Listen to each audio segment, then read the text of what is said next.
To compose the picture, of course, one of the first things you need to decide in your mind's eye is where the painting starts and where it ends. So everything has a direction or movement, direction and movement being synonymous. So knowing where you want the eye, so to speak, to enter your canvas, your painting, and where you want it to wind up, where the center of interest or area of interest is. So you have a sense of direction, and which of course is the same as having an idea of the movement of the painting. So everything that you're painting, regardless of the subject matter, is movement.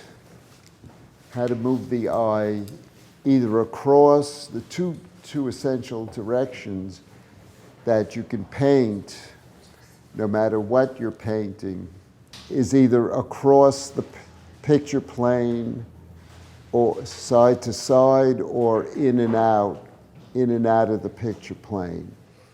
Okay, so shadow, we'd have to put the pear. Make a nice warm shadow for the pear. So the pear.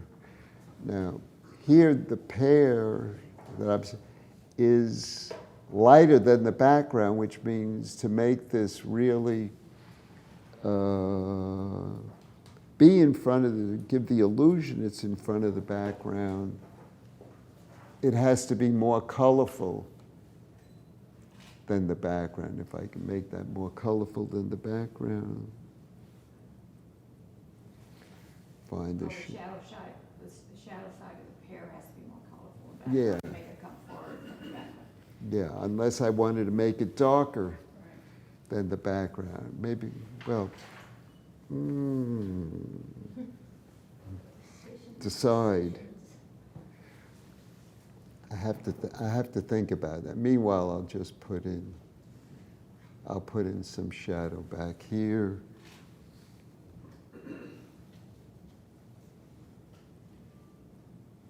See how this works. What was that color you just put in there? Not the yellow or the red, black, okay. The black and yellow. Whoops, yeah. Because it goes from that nice reddish blush to a greener, greener base, to the warmer redder up here. So, okay, so that turns under, and then the cast shadow a little bit. So shadow comes first.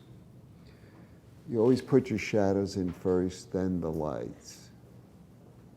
So it goes from greener to more redder, and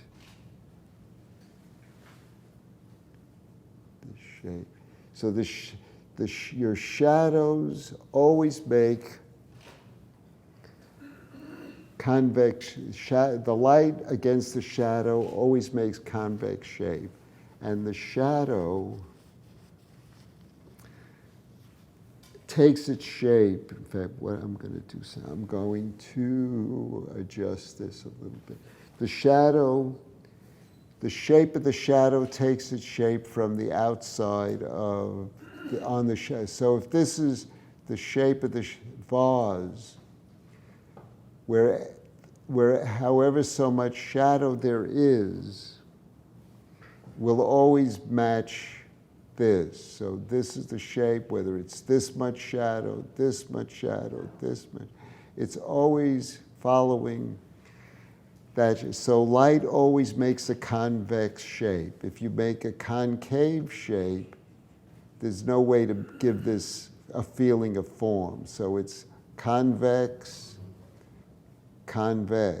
you see. So form is always doing this. So light always makes a convex shape.